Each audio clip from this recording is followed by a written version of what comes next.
আসসালামু আলাইকুম, সবাই কেমন আছেন? এখন আছি লিচু বাগানে, রফিকুল ভাইয়ের বাগানে আমরা আসছি। তো মেহমান আসছে রাইসা। তো রাইসা, আমরা এখন কোথায় আছি? লিচুর বাগানে। জেলার নাম কি? জেলার দিনাজপুর। দিনাজপুর। দিনাজপুরের বিখ্যাত খাবার কোনটা? বলো যে লিচু। লিচু। বলো যে দিনাজপুরের বিখ্যাত খাবার। দিনাজপুরের বিখ্যাত খাবার লিচু। লিচু। তুমি যে লিচু খাইলা কেমন লাগছে বলো তো? তিতা তিতা।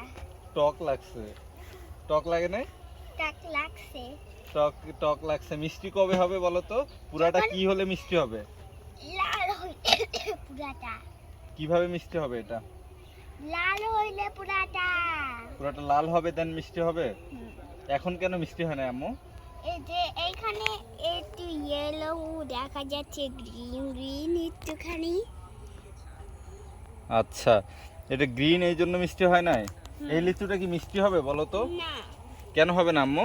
এটা যে গ্রিন কালার। এটা গ্রিন কালার এই জন্য মিষ্টি হবে না?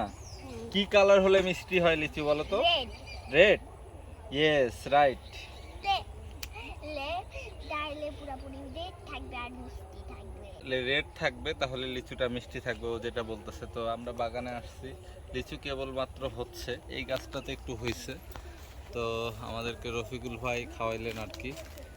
এই গাছটার লিচু একটু লাল হয়েছে, বাট লিচু আরও সময় যাওয়ার সাথে সাথে লিচুটা আরও পরিপক্ক হবে। তো রাইসাকে নিয়ে আসলাম ফার্স্ট টাইম। তো রাইসা, তুমি তো ঢাকা চলে যাবা, তুমি তো লিচু খাইতে পারবে না আম্মু। হুম, ঢাকায়ও লিচু আছে। ঢাকায়ও লিচু আছে? ঢাকায় কিসের লিচু আছে?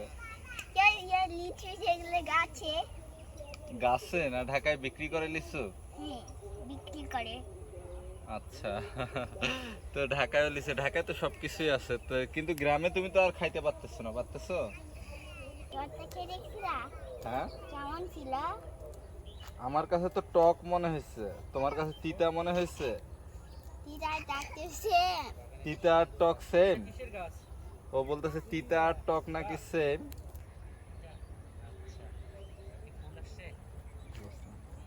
কেমন লাগে আম্মা?